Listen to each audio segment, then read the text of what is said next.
5, 4, 3, 2, 1, 0.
Good evening and welcome to the July edition of the Astronomical Society of Victoria's live presentations. Before we commence, I would like to say that in the spirit of reconciliation, the Astronomical Society of Victoria acknowledges the traditional custodians of country throughout Australia and their connections to the land, sea and community, and we pay our respect to their elders past and present and extend that respect to all Aboriginal and Torres Strait Islander people today. Tonight, the Astronomical Society of Victoria is proud to bring you a presentation by Dr Clare Kenyon on the Mercury 13. But before we begin the presentation, I'd like to invite the President of the Society to say a few words. Chris, welcome. Good evening. Thank you, Mark, and welcome to all our members and guests. We appreciate you coming along for this. There's a couple of things to look at first. We are going into lockdown, which unfortunately means we have had to close our dark sky site, the Leon Mao dark sky site, and the lodge for at least 5 days. Sorry, guys, nothing we can do about that. Well, Clare Kenyon, welcome. I met her a little while ago for, I think, the second time, and was very impressed with what she had to say. So our speaker, she's talking on the Mercury 13, which is the women's side of that program. Claire is the Labie Fellow at Melbourne University, and as such she's responsible for Telescopes in Schools program. And it's something that is very close to our hearts.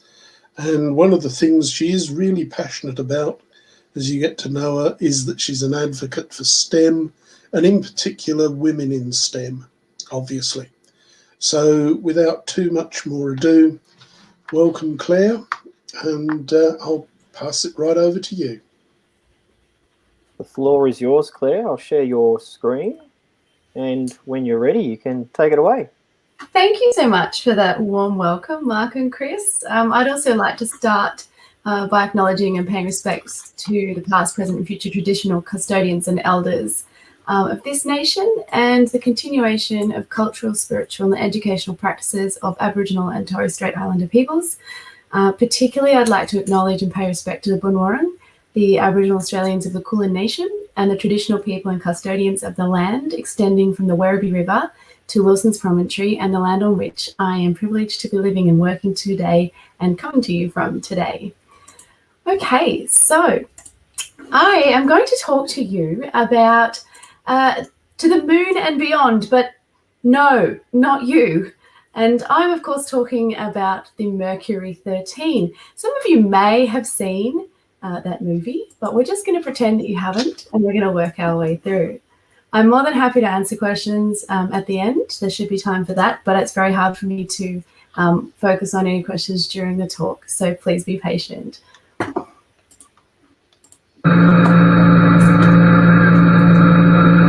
I'm going to step off the limb now.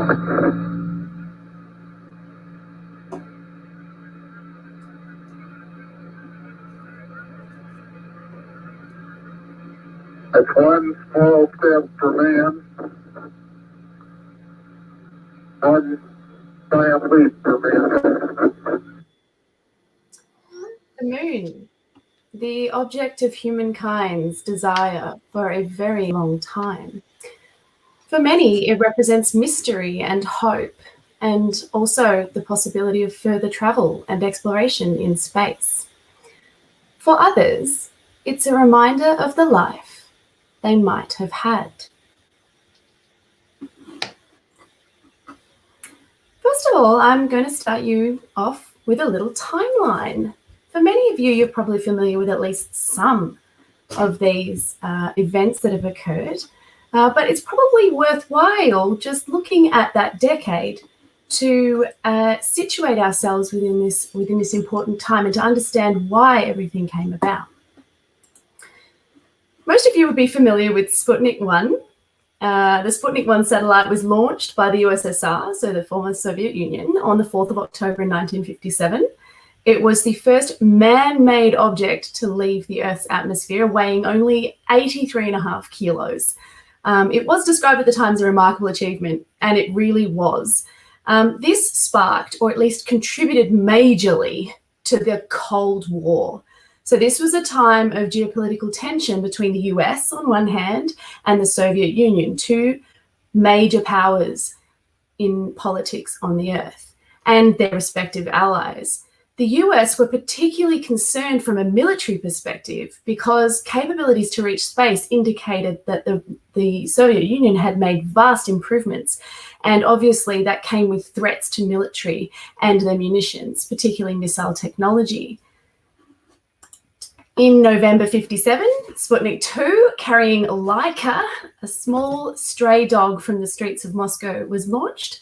Laika actually was supposed to be given enough life support for 10 days, but unfortunately she died several hours after being in orbit from stress and overheat. But that actually showed that it was possible for a living being to leave Earth's atmosphere. In 31st of January 1958, so only a little bit later after Sputnik 1 and 2, the Americans actually successfully launched their first satellite aboard a Jupiter 1 rocket. This was called Explorer 1, and this went into orbit. The US then followed up with 2 monkeys that they sent into space. I actually didn't know this, but when I was researching it, they had 2 monkeys called Abel and Baker. Abel is on the left here. And Baker's this female squirrel monkey. So Abel is a female rhesus monkey and Baker's a female squirrel monkey. They actually returned safely. However, Abel did not survive several days later when they tried to pull out an electrode. But Baker actually lived to a ripe old age and inhabited some of the museums. In 1959, on the 14th of September, Luna 2 was launched by the Soviet Union. It was originally named the second Soviet cosmic rocket, but Luna 2 is so much cooler. This was actually the first man-made object to hit the moon. And so it actually impacted on the 14th of September, which for anybody that wants to know, that is the day before my birthday. So send flowers and chocolates. Luna 2 was the first object of human origin to ever make contact with another celestial body. So this told the US that the Soviet Union was serious. In a display of patriotism, it actually scattered spherical emblems of the Soviet Union on the lunar surface. And what you can see here on this map, what's circled, is Luna 2. And you can also see, it's probably a little bit blurry, but kind of cool to see some of the other landing sites. Some of the Apollo sites and some of the other lunar sites are actually on this map as well. So I'm not really sure how the US feel about having a whole bunch of spherical emblems of the Soviet Union on the surface of the moon. In 1961, Yuri Gagarin completed a single orbit of the Earth in 108 minutes, traveling at more than 17,000 miles an hour at 327 kilometers above the Earth's surface. So the Soviet Union actually got one up on the US here. They got the first man into space. The US, not to be outdone, shortly after this time, on the 5th of May 1961, launched Alan Shepard into space. That's obviously him on the right, and that's the rocket on the left. He nicknamed it the Freedom 7, but it was originally called the Mercury Redstone 3. Following that, the Soviet Union launched Valentina Tereshkova into space. She did 49 orbits of the Earth and spent 3 days in space inside this little tiny module called Vostok 6, which was quite an achievement. So that was in 1963, so remember that. In 1965, the Soviet Union had the first ever spacewalk from a 2-man spacecraft called Vokshod 2.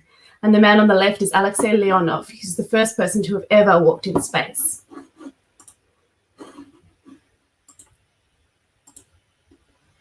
And then, of course, what we saw at the start, which really probably, I think in the eyes of the US, won it for them, we had the first man on the moon on the 20th of July in 1969. So that kind of caps off the decade and a couple of years that we're talking about here. But there's one part of this timeline that I skipped over a little bit. The achievements of the Soviets was of grave concern to the US.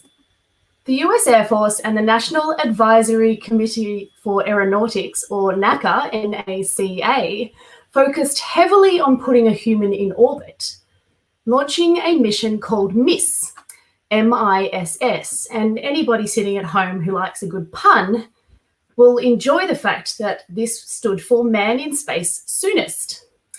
This is sort of amusing, not only because they did in fact ultimately miss this target, and the Soviet Union's got there first, but also because, well, miss is also another word that we use for single females, and they weren't even considered for the project. The civilian agency NASA, the National Aeronautics and Space Administration, was launched shortly after the MISS program kind of ran into some difficulties. It absorbed NACA and assumed responsibility for MISS. It got renamed as Project Mercury in December 1958 with the objectives to launch a man into Earth orbit, return him safely to the Earth, and evaluate his capabilities in space. That's a quotation. Project Mercury was born.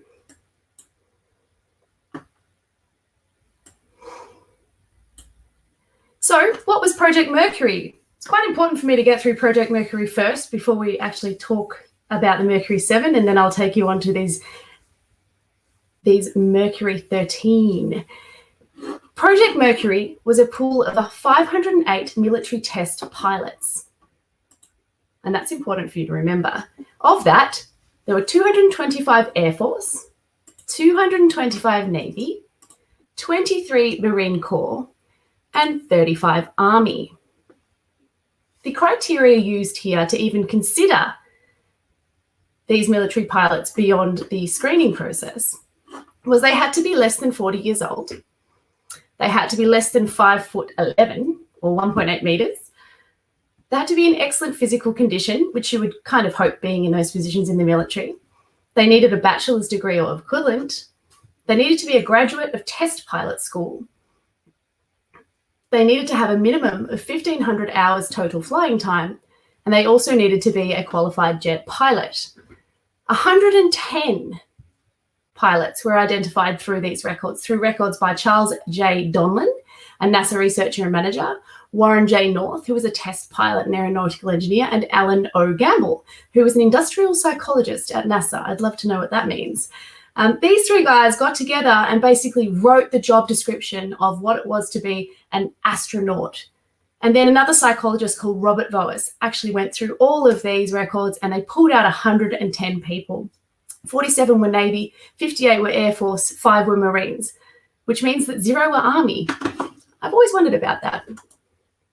So these guys went through tests, grueling physical and psychological tests.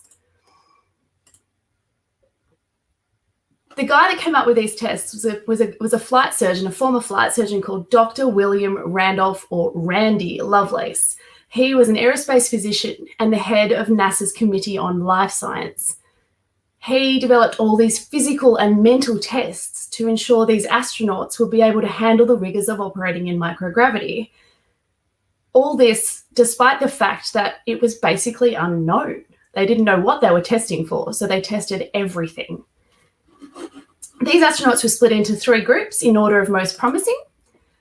The first groups sat tests, which reduced these groups to 32.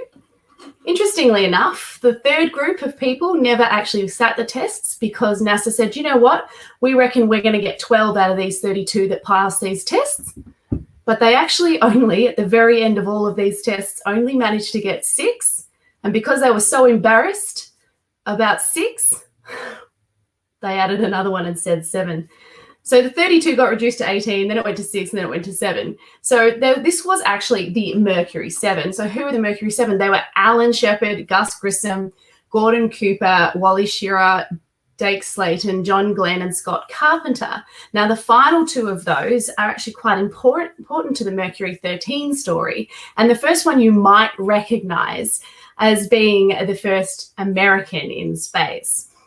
The second one, Gus Grissom, unfortunately, you might know, actually died in 1967 in the Apollo 1 fire. But everybody else here survived past retirement, and every single one of these guys flew in space. In fact, John Glenn flew in space for a second time at the age of 77. So here's a good question. Where are the women? And what are they doing? So I want you to just have a quick think whether you know all 3 of these women. Obviously, I can't see your chat, so I'm going to assume that you're typing it in and you know who they are. If you said the first one was Henrietta Leavitt or Henrietta Swan Leavitt, you'd be correct. So Henrietta was around in the late 1800s, and she is basically responsible for putting together this theory on Cepheid variables. Now, Cepheid variables pulse and their brightness and their decay and their brightness, that timing is actually related, their brightness is related to the timing, which gives us a way to actually measure the universe. She had a lot of trouble getting her research actually out there, and like a lot of women at the time, was really only ever considered an assistant. The second one, Cecilia Payne-Gaposchkin, her doctoral thesis was that stars were basically composed of hydrogen and helium, and this was poo-pooed at the academic level for a very long time. The third one was Vera Rubin. Her thing was dark matter. She famously went to Palomar Observatory and was the first woman ever permitted inside Caltech's Palomar Observatory. She was the sole graduating female student in 1948 at the All-Women's College in New York. She got refused from Princeton because the astronomy program did not accept female students. When she set foot inside Palomar Observatory, she walked to the men's toilets and stuck a skirt on the door, which I think is absolutely fantastic. So these women are representations of the academic side and also the observational side of astronomy. Essentially, from the very early years up until the late 1800s and even the late 1900s, women were often considered too delicate to go out into the dark, into the cold, and actually do the observing. However, they weren't too delicate to do the dirty work. They often were put to visually comparing plate after plate. So you can see Vera Rubin actually doing that. They would take pictures of the sky and women would sit there and just flick through plate after plate looking for differences. They would do computations and calculations. They would write complex code. And you might have seen the film Hidden Figures, which I think is a great step towards understanding women's contribution, hidden contribution over the 1900s towards the actual space program itself. However, blatant sexism, misogyny, and also racism has typically forced the contribution of women to the back room from both a research and an engineering perspective. Many of these tasks, like being a human computer, were viewed as the work of women in the same way that secretary work was viewed as women's work. So it's also not directly down to sexism that NASA excluded women from the first human spaceflight programs, because if you remember back to the slide where I showed you the Project Mercury criteria, which I don't know if I can go back to it. There it is. The middle ones in there, 4 and 5, you need to have a bachelor's degree or equivalent, and you need to be a graduate of test pilot school. Now, the problem with that is that women were not allowed to do either of these things. They were not permitted to actually enter the US Air Force to fly jets, so they never actually could be a jet pilot with any jet hours, and they weren't allowed to have a college degree at the start of this time. So it wasn't necessarily direct, but it was certainly an indirect form of the same social order. So here's the segue to the Mercury 13, but perhaps not in the way that you'd expect. It wasn't in opposition to the idea that women might aspire to be astronauts or be successful at it that led a New Mexico physician, William Randolph Lovelace II, isn't that a name, to kick off testing for what was then called the First Lady Astronaut Trainees, FLATS, rolls off the tongue, in the Woman in Space program. Randolph thought that space stations would need workers like telephone operators and lab assistants and nurses and things like that were traditionally pink-collar jobs. Air Force Brigadier General Don Flickinger and Lovelace were longtime buddies and collaborators, and they actually both became interested in testing women's suitability for going to space. Now, remember, Lovelace was actually the guy who came up with the tests for the Mercury 7. They also had pragmatic reasons for testing women. They thought there'd be a reduction in the propulsion fuel required to send the rockets into space because women were lighter and they needed less oxygen over the course of their trip. Secondly, at the time, women were actually known to have fewer heart attacks, and it was really unknown how much being launched into space would actually, and also sitting in the microgravity, would actually affect your heart and your cardiovascular system.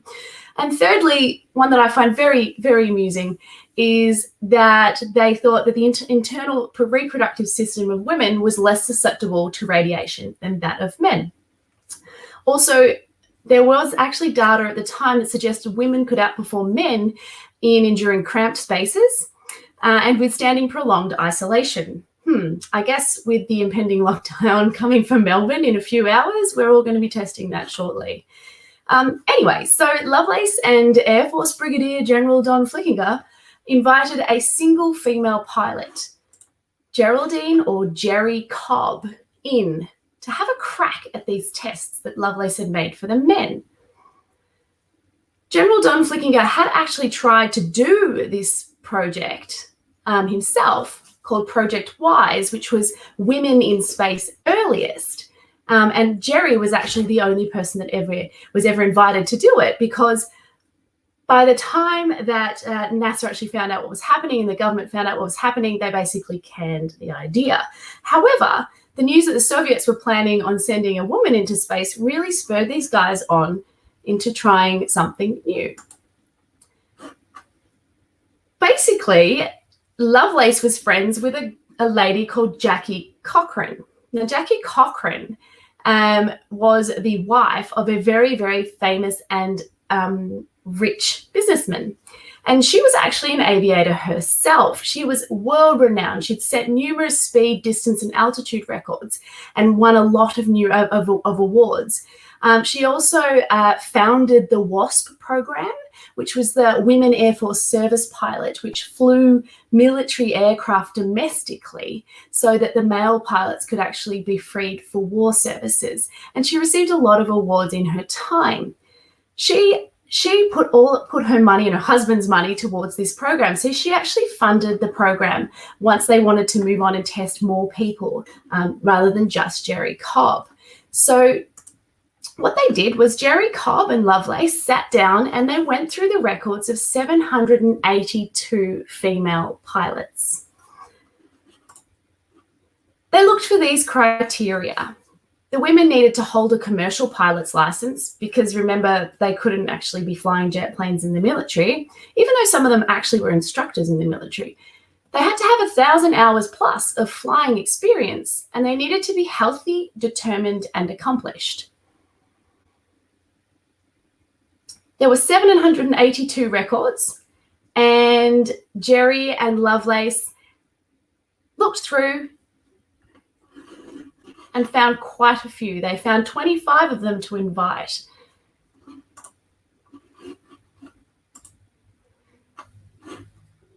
By the end of 1961, a total of 13 women had actually made the final cut. So they'd gone through the records, they'd invited 25 along, and they actually had 19 people that said, yes, we want to come and try it. And then eventually, and I'm getting to the end of the story here, eventually 13 of them passed the test. Now, some of those 13s, what's really, really interesting about these flying hours is that Jerry Cobb herself had 10,000 flying hours plus. Irene Leviton, who was part of the Mercury 13, had 9,000 hours. And Jan Dietrich and B. Stedman also had 8,000 hours, both of them. What's really interesting here is that John Glenn, who was one of the Mercury 7 chosen, actually had the most flying hours out of his cohort of only 5,100. But the women's hours were all discarded because they were viewed to be commercial hours and not military hours and not flying jets. Interestingly enough, the average of the Mercury 7 flying hours was actually just under 3,000 hours. So how did this work? So they invited 25 of the women of the 700 and I think it was 28 or 82. Occasionally I get my numbers mixed up. And they went through a bunch of testing. It's important to know when people say, oh, they did exactly the same tests as the men, that actually they weren't exactly the same. The testing was actually performed in pairs for the women, and a lot of them never met each other at all until 30 years later, whereas the men's testing was all done in a very competitive group environment. The other thing that's interesting about that is that not just competition spurred the men on, but also camaraderie. So when you have a group of 30, 50 people around you, you can actually get yourself through some very, very long and tiring tests. But when there's just two of you there, I think if anybody's ever done a beep test and you're just the last one or the second last one, it can actually be really difficult to keep going. So the endurance of the test itself was difficult.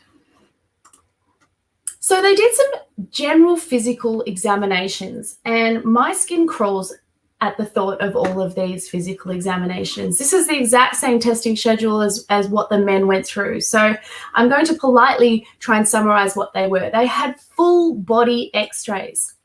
They had proctoscopic exams. If you don't know what that word means, you probably want to, after the talk, look up what a proctologist does.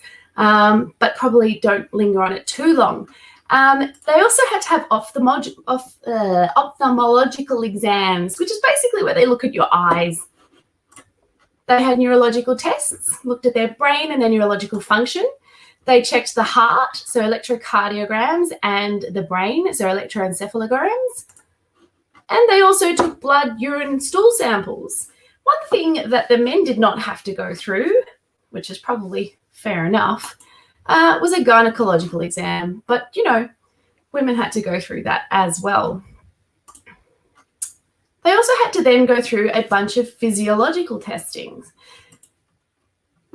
They had to do something called a cycle ergometer testing. Now, these days, this is actually done on a treadmill. You might have seen people running where they have the big mask on, which has the tube. But in those days, they did it on a bicycle. And this is what we might know now as the VO2 max. The women had to go through the same thing as the men, and this is called a head tilt test. And you're basically stressing the heart by flipping and turning this machine. It puts a lot of stress on the heart, but actually Jerry Cobb did an amazing job at it, and she's actually one of the standout candidates over the entire program, Mercury 13 and 7 combined. You had to do Valsalva maneuver, which if you've ever had blocked ears, that's where you hold your nose and you blow air and then sometimes your ears unblock. But the way they did it was they actually had to block off the glottis, so up here, that little dangly in the back there, and it actually puts stress on the valves in your heart. So they look for openings between the right and the left valves, and apparently not very comfortable. They did the labyrinth function, which is basically where you lie on your side and they pour cold water in your ear to induce vertigo. No, thank you. They did nerve conduction velocity, where they got a big needle with an electrode in it and stuck it inside the arm into the ulnar nerve and looked at how fast the nerves relayed the information. And they also did a whole bunch of blood and water content and volume and percentage content, and also fat content of the body. So candidates went through 87 tests in this first phase. 19 of the 25 that had accepted went through this battery of tests. 13 of them passed these tests. Now, I have to say these are the same tests as the men did. 32 men went through this battery of tests. Only 18 men passed with no medical reservations. Now, I'm just having a little think about this, but it seems to me like 68 is a better number than 56. So who were these Mercury 13? Well, they're all out here in front of you. They were all aviators. A lot of them worked in the WASP program. A lot of them flew in big aerial competitions, and some of them did humanitarian work. Some of them were teachers. Some of them taught at flight schools. But all of them were renowned aviators in their own right. And I'd like to point out Jane Hart, the oldest. She was 40 and she had 8 kids at the time. I'm just going to let you have a quick look at those guys. Sadly, only 2 of those 13 are with us today.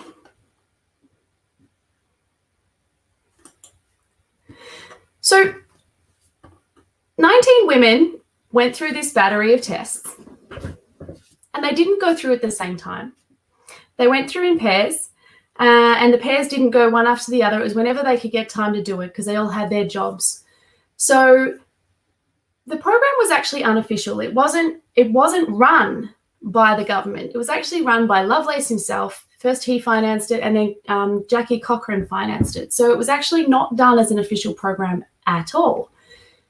They therefore couldn't follow the physiological testing with the psychological examinations. So all of the Mercury 7, and in fact the 18 that got through, went through to psychological examinations at the Wright-Patterson Air Force Base. Because it wasn't official, Lovelace couldn't get any time there at all. So Jerry and Lovelace contacted a doctor at the Oklahoma City Veterans Hospital. And he was Dr. J.T. Shirley at this hospital was a psychiatrist who was looking at sensory deprivation experiments using isolation tanks. He knew both of them, and he knew the brigadier, Don Flickinger, and was intrigued by studying how isolation during spaceflight might affect people. So basically what they did some psychiatric testing, but they chucked them in a sensory isolation tank. Now, what I've got pictured here for you today is not what he had. This is what you go when you go to a spa and you float around and potentially listen to calming, nice music, and you come out feeling all relaxed. This wasn't like that at all. This was a soundproof isolation tank, had 32.4 degrees or skin temperature water, and you were fully immersed. Previous experiments based on several hundred subjects actually showed that about 6 hours was the absolute limit of tolerance for this before people started to hallucinate. Jerry Cobb spent 9 hours and 40 minutes in the experiment, and then she probably would have sat there for longer, but staff came in to get her out. Next to flanking Jerry Cobb there is Rhea Hurl and Wally Funk. They also went through this test because of the timing, and they actually both spent over 10 hours, with Wally Funk spending the most, in this tank. And again, the test was only terminated when the staff came in to get them out. If you want a comparison to the men at the Wright-Patterson Air Force Base, when Dr. Shirley looked at it, he said, you know what, that's just not what this is. It's not adequate, and our test is much better. These men were placed into a soundproof dark room for 2 to 3 hours. Later on, John Glenn, when he was writing his memoirs, actually said he was sitting at a desk in the dark and he wrote poetry.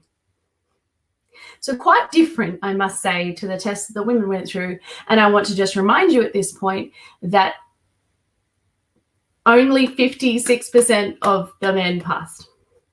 The women also went through a bunch of personality testing and some IQ testing, just like the men. Unfortunately, not all of the women actually managed to get through all of the phase 2 testing that we just saw, mostly because they had jobs and they weren't actually able to leave their jobs to go and do the phase 2 testing. But those three that got through, Jerry Cobb was the first one to actually be put forward by Lovelace. So Lovelace and Jerry Cobb contacted the US Naval School of Aviation Medicine in Pensacola in Florida, which is where this is, and they managed to actually successfully get her through these tests. And the idea was that if she got through these phase 3 of tests, then all the other candidates could be tested later on in the summer. And that was in 1961. The tests would take 10 days and they would consist of physical training drills, obstacle courses, performance testing in high altitude chambers. They had to get out and escape from a submerged cockpit. They had to get tested in slow rotation and some high G load measurements and jet maneuvers. Cobb actually scored as well as experienced Navy pilots in this. And in fact, she got 2%. She scored in the top 2% of all people that have done these tests. So plans were made to begin testing the rest of the women, the remaining 12 women, in July 1961. Cobb, just in another side note, the Mastiff, which is a multi-axis based test inertia facility, was another simulation they did here. And you actually get strapped in and you have to try and control this rig. And it does 30 revolutions per minute, so 30 spins every single minute. So there's one spin every 2 seconds on all 3 axes. So it spins randomly on all these 3 axes and you've got to try and control it. Now, Alan Shepard, who is the first American man in space, actually hit the chicken switch, which is the button that stops it, on his very first attempt. But Jerry Cobb rode the Mastiff for 45 minutes, which I just think is amazing in and of itself. So what happened? Obviously, we went from, we're going to test the rest of the women, to, Jackie says no. So it kind of came out after Jackie's death. So Jackie Cochran, if you remember, Jacqueline Cochran, was actually the financier of these Mercury 13. She actually put a stop to the testing when she found out that Jerry Cobb had gone to Pensacola and done these military tests. She wrote a letter to the Navy people at the head of the Navy at the medical center, and said, this is happening. And then they wrote to NASA and said, oh, is this not an official program? And NASA said no. And they said, okay, well, you can't use our facilities anymore. So basically put a stop to testing phase 3 of all the other women. And what's really interesting is that even though Jacqueline Cochran was financing this program, it seems like she actually wanted to take part in it rather than actually allow other women to walk through the door. She wanted to be the first one to go through. And even though she was a great aviator and she made a lot of firsts, she is actually on the record as saying, I'd rather compete against the men. Unfortunately, she couldn't actually be a part of the program because she was actually too old and she had some health concerns. She actually, when Jerry Cobb went to the US House of Representatives and spoke for the right of women to continue their testing and to be astronauts, she actually spoke against the program. Cobb and Hart, so they had a scheduling of a subcommittee meeting in the US House of Reps, so that's what that is just there. They said, you know what, we need to have this opportunity to be astronauts.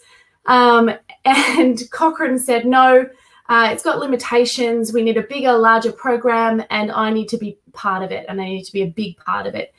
And what's really sad is that NASA representatives, including Scott Carpenter and John Glenn, they actually testified at this hearing, and they said,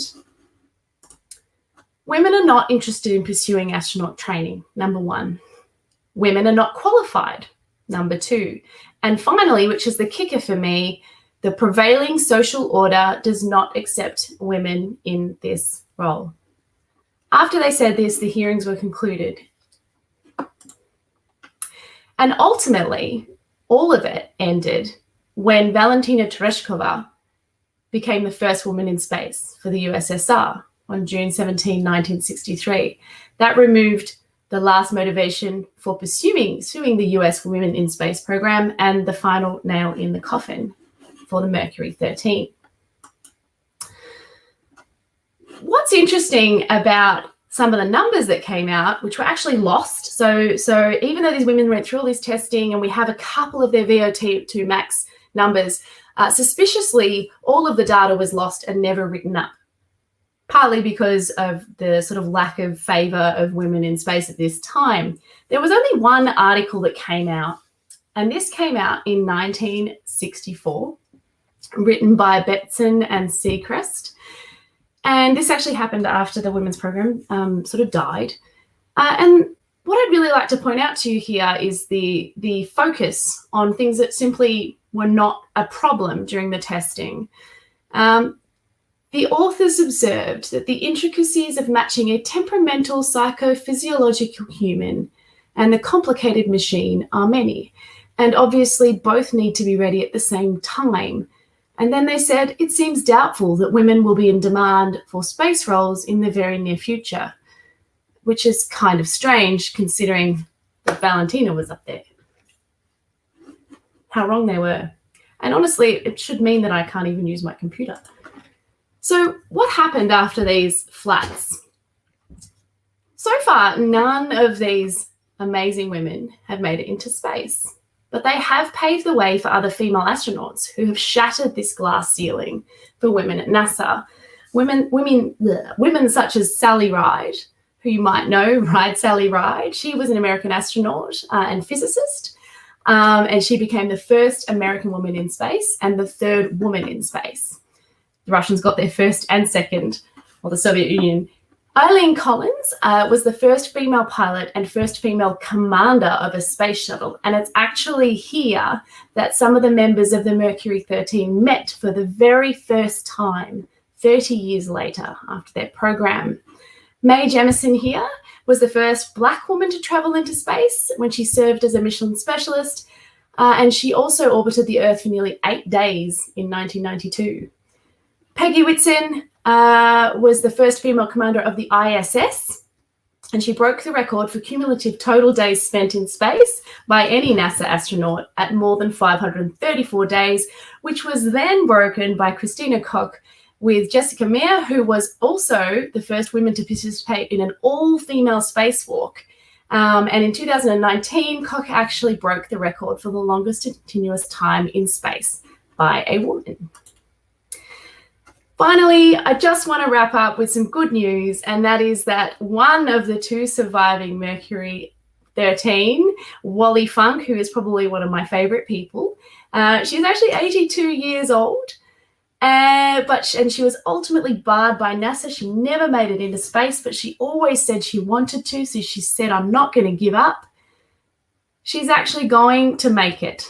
She's going to get there July 2021, which probably should have happened. I'm guessing that's next month, via the New Shepard 4 mission with Blue Origin. So that'll be going off soon. And she's an absolute queen. She said, what I really love, she said she's logged 19,600 hours flying time across her entire aviation career. She's taught more than 3,000 people how to fly. And everything that the FAA has, I've got the license for, and I can outrun you. And this woman is a symbol for everybody as to why we should be reaching for the stars.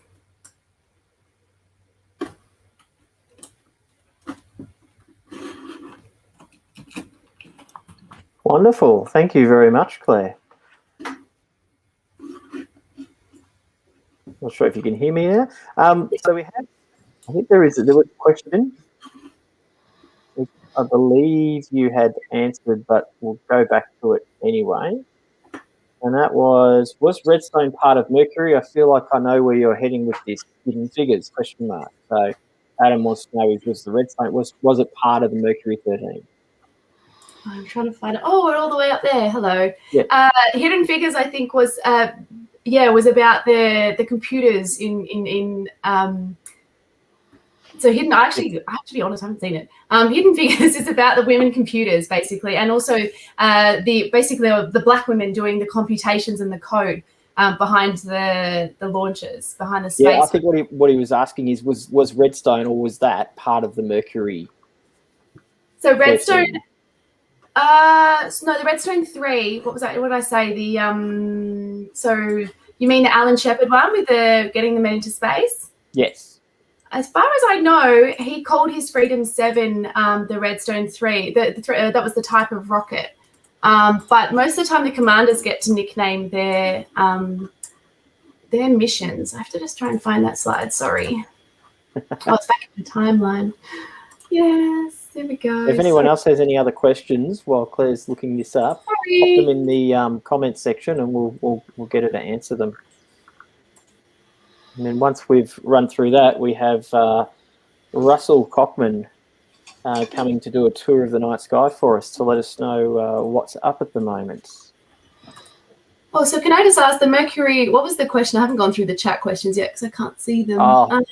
There wasn't a lot. Everyone was just saying yay about you talking about women in astronomy and space flight. So sorry, the Mercury, it was called the Mercury Redstone 3. It was the third in that set of missions. Yeah, so it was Mercury Redstone 3, but Alan Shepard nicknamed it Freedom 7, and then he actually went on to nickname another one Freedom as well in memory of Freedom 7. So yes, it was the Mercury Redstone, which was part of slide 9. Yeah, when we were part of the timeline. I don't think there's any other questions. Everyone's just saying thank you. Thankfully, things have changed a little when you're talking about how women weren't allowed to get in there. And Neil being Neil, trying to be funny, proctologists also work with moons. A little bit of teenage boy humour there from the other child adult. So not a lot of questions, but very informative. So thank you. It was very informative. Thank you, Claire. Thank you for the presentation. Woohoo, go girls. So Denise, great presentation, Claire. So everyone really enjoyed it, which is the important part. Actually, I just want to say the Bilden Banker says the Disney Channel, the series The Right Stuff, has reference to yes. So I have to actually say The Right Stuff actually details in great detail, like disgusting detail. It's a book and also a film. What the Mercury 7 men went through with their testing. So if you want to see Hidden Figures and the Mercury 13 movies for your feminism themes, and if you want to find out what all the women went through and the men, go and have a look at The Right Stuff. It's a bit yuck, actually. It's a pretty good documentary, that one. Yeah, but that's actually about the Mercury 7. But considering it's the same test that women did, it's definitely worth following up. So thank you so much. We have another one here from Andy Campbell, or Andrew Campbell. Andy, it is Andy. Do you know what the current gender balance is in the NASA space program? Not at the moment. It's a great question. And do you know what? It actually occurred to me to have a look at this today, and then I forgot. But I do remember that it's still a problem. I don't know if everyone remembers, I think it was earlier this year, I forget. But the ESA came out with, so ESA, which is the European Space Agency, came out with a sort of call for female astronauts and astronauts with different abilities to actually to come forward and actually apply. And so that was part of the way to address the stark comparison. I think some people might actually already know the gender imbalance, but it's still that I can tell you the gender imbalance for women and men that have been to space. It's about 10%. So at the moment, for every 90 men that go, 10 women go to space with these at the moment. So that's something I think that really could be fixed. And I have said it before on TV, and I'll say it again. Wouldn't it be awesome if we flipped the roles and a woman was the first person to put their foot down on Mars? It's not going to be pretty cool. I have no intention of leaving Earth with a rocket strapped to my bum. Thank you very much. I love it. The movie was better than the book from Andy. Yeah. That's the Mercury 13, or was that the? I'm think that sure might have the been Hidden Figures we was were talking about the moon race. That was the It orbit. is, yeah. That was calculating the trajectories to get to the moon. I'm sure of it. Yeah, it Yeah. was. Yes. I think that's pretty much it. Okay. Yeah. So Hidden Figures. Yeah. Was later than Mercury. They were working out how to get in and out of orbit so they could go to the moon. Yes. So, there's lots of arguments going on now between whether the book was better or the movie was better. Ooh. There you go. Another last one. Awesome presentation, Claire. Thank you so much. So I think we might get Russ on to jump in and give his tour of the night sky. Do I have to?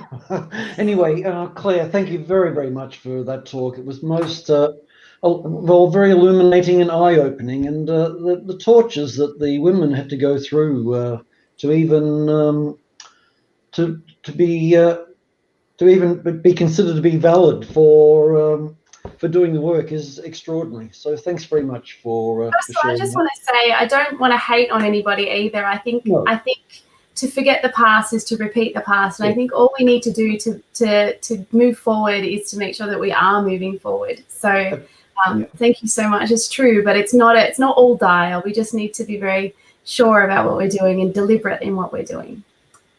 Fantastic. Thanks very much. Well, let's see what the present holds for us.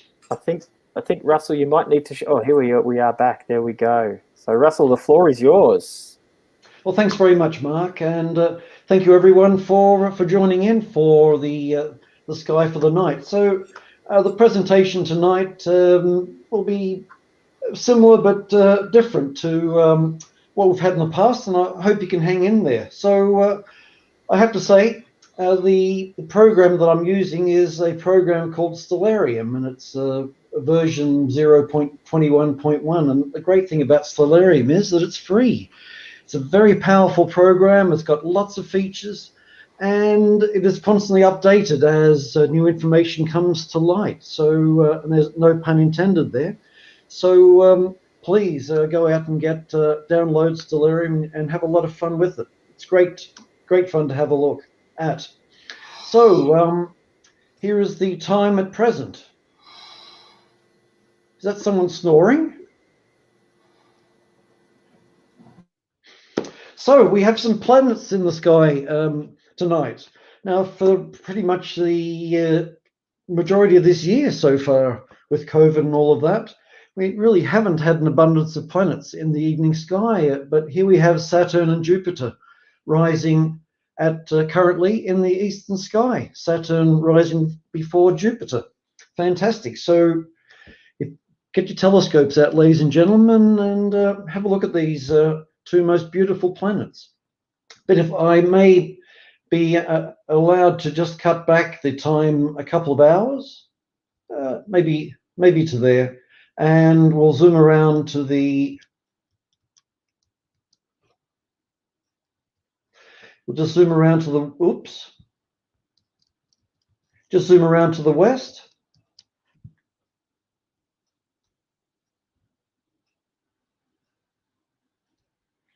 We'll see Mars and Venus, and particularly Venus in the northwestern sky, well, probably half an hour after sunset. I'll just zoom in. Now, a couple of days ago, Venus passed Mars.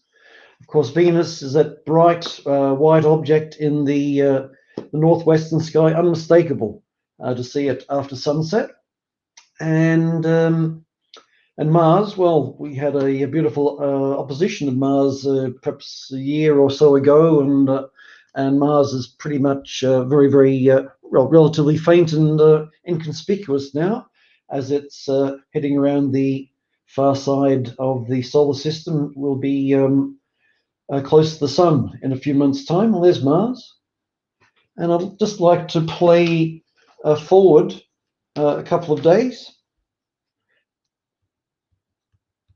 So I'm just going ahead day by day, and you can see that on the 22nd of this month, Venus will be close to this star, which is Regulus, Alpha Leonis. And a few days later, is Regulus.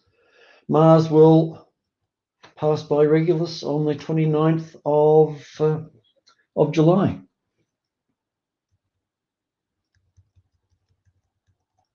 Now, every couple of years, Venus has passes Regulus quite closely, and believe it or not, on very rare occasions, the star and the planet line up absolutely perfectly, so that Venus actually passes in front of Regulus in what is known as an occultation, and Regulus is the brightest star in the sky that can experience an occultation by Venus.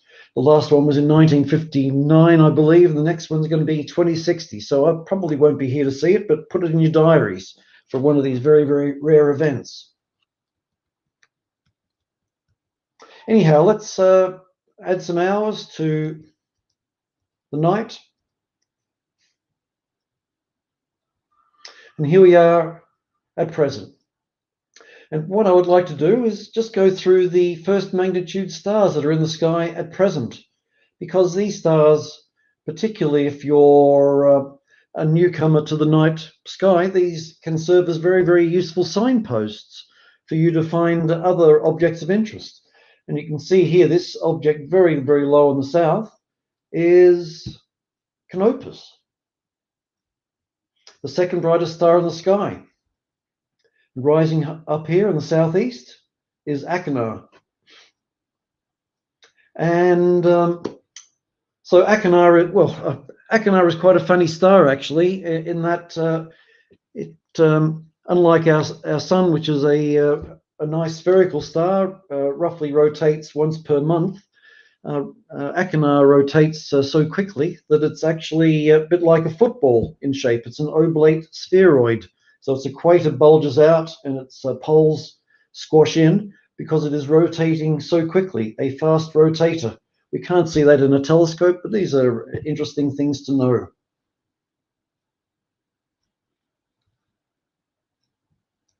Let's go further around to the west. And what have we here in the northwest? A star called Arcturus, the fourth brightest star in the nighttime sky and the brightest star that is in the northern hemisphere part of the sky. We southerners are very lucky that we have the top three brightest stars in the southern part of the sky, and here we have Achernar, the fourth brightest, and the brightest in the northern part of the sky. Here we have Spica, Alpha Virginis. There's the moon doing its bit to drown out the stars. Here's a beautiful red supergiant, Antares, Cor Scorpii, the heart of the Scorpion. And Scorpion is one of the few constellations where it actually looks like a scorpion to us. Now, it looks like a scorpion to us because, well, scorpions are in Australia and pretty much worldwide, except there are no scorpions found in New Zealand. So what we call the scorpion has a very different interpretation to the people in New Zealand, which I'll perhaps cover at another time. But anyway, if we go to the east,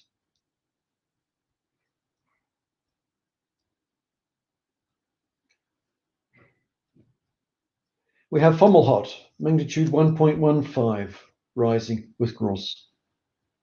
Now, what I'm going to do now, so please spend some time out there under the nighttime sky, even in the city, in a field, a park or whatever, for you to readily identify the brightest stars in the sky. And as I say, they can serve as signposts for other parts of constellations, etc., etc. But what I'm going to do now is turn on two things. I'm going to turn on constellation labels. So each of these words defines an area of the sky, which we call a constellation. And I'm going to turn on the pictures of these constellations. There we go. So there are 88 of these in the entire sky. 88 constellations, very, very busy, these pictures. And one thing I really want to head for is which I haven't covered so far, is probably the most distinctive asterism in the entire sky, Crux, the Southern Cross. I'll just turn that off so we can get a good look at it. A Crux, Mimosa, Gamma Crucis, Delta Crucis, and a very special star, Epsilon Crucis. Now, you might be surprised to learn that up until 2016, the names of stars, Hadar or Spica or Rigel or Betelgeuse or Aldebaran, those names weren't actually approved by the International Astronomy Union.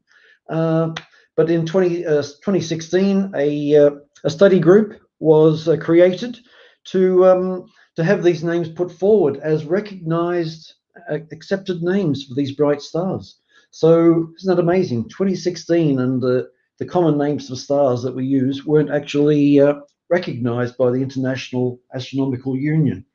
And as a part of that program, people were invited to put forward names for stars that came out of local cultures, like our Aboriginal culture. And here's one of them, Epsilon Crucis, which has been given the name Guinan, which is an Aboriginal name for that particular star, which is pretty neat. I'm just checking my notes here, and it says Guinan is the 5th brightest star in the Southern Cross. It represents a red dilly bag filled with special songs of knowledge. Guinan was found by Molorgurden, the crayfish, who brought the red flying foxes from the underworld to the city. And the bats fly through the constellation Scorpius on their way to the Southern Cross, trading songs as they go. The song informs the people about initiation, which is managed by the stars in Scorpius and related to Larawag, which I can show you later on. So here we have it, ladies and gentlemen, a star related to the Australian Aboriginal nations here in Australia. Absolutely fantastic. Just quickly, Russell, while you're Yes, on mate. the Southern Cross, Matt Gridley has a comment. He wants to know, he thought the Southern Cross stars were drifting apart. Is that not right? Well, that's will take a long time. But yes, the stars are in constant movement, and the stars of the Southern Cross, as of most constellations that we see in the sky, those stars will eventually separate, and the constellations will not look that way. And we're talking about a few million years from now, but it is true that this is just a snapshot in time that we see. A few million years ago, a few million years ahead, things will be very different indeed, and a very, very good question. But what I want to do now is to remove these Western interpretations of the sky and put in an interpretation of one of our Indigenous peoples, our Aboriginal peoples here in Australia, and I'll show you how to do that. I'll switch it off. So we go up to this sky and viewing options window, or I could have pressed F4. Opens up a window, and we come to star law. Now down the left-hand side, there's a long list of constellations or figures that represent the star law of tribes, of countries, ancient peoples, etc. And a lot of fun playing around with this. But what I want to do is go up to one of the Indigenous Australian tribes, the Burong. So I'll click on that. And fabulous that it gives a little bit of information about the Burong, how the knowledge of their particular constellations was captured, and absolutely fabulous idea that it goes back to so the Burong, a family at Lake Tyrrell, northwestern Victoria, told a British person, William Stanbridge, something about their stories. He presented it to the Philosophical Institute of Melbourne in 1857, And so these constellations, or these figures, have appeared in Stellarium. And without any more to do, let's have a look at them and compare how the Burong see the sky compared with ourselves. And there's the very, very start. There's our Southern Cross. Now, please bear in mind the Aboriginals, the cross is not significant to them because it's very much a Christian, very much a Western cultural thing. A cross is not significant at all to the Aboriginals, so they see something much more local and much more to do with their way of life. So as you can see there, they can see a ringtail possum on a branch of a tree. So here's Gamma Crucis here represents part of the possum, and Beta Crucis mimosa, part of the tail. That also forms part of a V for the branch. So how amazing is that? A ringtail possum in a tree is how the Burong see that particular asterism in the sky. So I'm just zooming out, as you can see. And well, naturally, none of the familiar constellations appear in this, which is fantastic because we are learning about their culture. So we have the Owlet Nightjar. So what is that? That is Uridet Kirk, which is another name for Achenar. Now I'd prefer to put the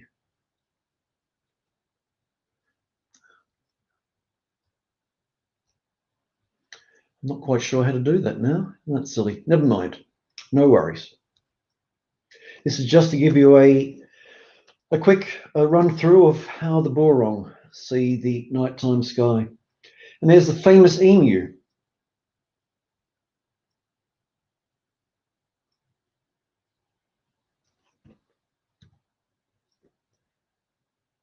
The head of the emu lies here, which is readily visible as a dark patch of sky from a dark sky location, which is called the coal sack.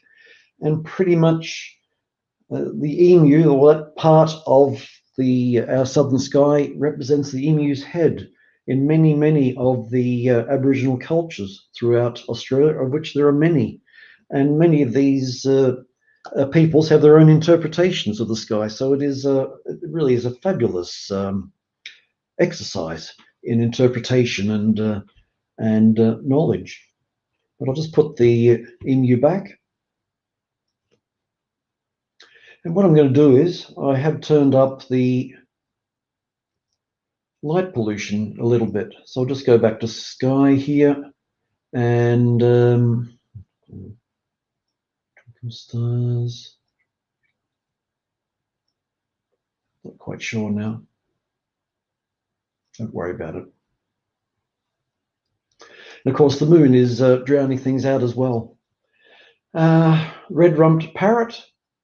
This is the star Antares, which we've seen before, but the head of our western scorpion represents the wings of the red-rumped parrot, which is found in Melbourne, by the way. And the line of stars heading up to the tail of the scorpion represents the tail of the red-rumped parrot. And I want to point out this star. It's this one here. Sorry. It's all right. We'll forgive you, Russell. Thank you very much. Yes. Thank you. You're all heart. Fantastic. Show labels. Gee, the star names coming up sometimes, but not when I want them. That's a bit annoying. Anyhow. So we have the Australian kestrel, and I can't help but notice something very, very Aboriginal is the boomerang. Right down here. Just taking that out. Now this is a little circlet of stars that really you need a dark sky sight to see, just coming off the tail of the scorpion. But that is, well, we call it, well, the Westerners we would call it Corona australis, the southern crown, but the Aboriginals call it a boomerang because it does represent a boomerang very, very nicely. Thanks very, very much. Purple-crowned lorikeet here, a species of ant. Okay, great fish. The male and the female brolga, a member of the stork family, beautiful birds.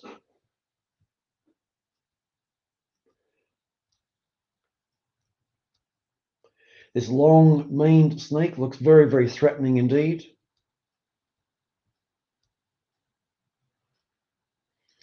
And we have this meat ant with the bright star, which is called Marpian Kirk, which we call it Arcturus, the fourth brightest star in the nighttime sky.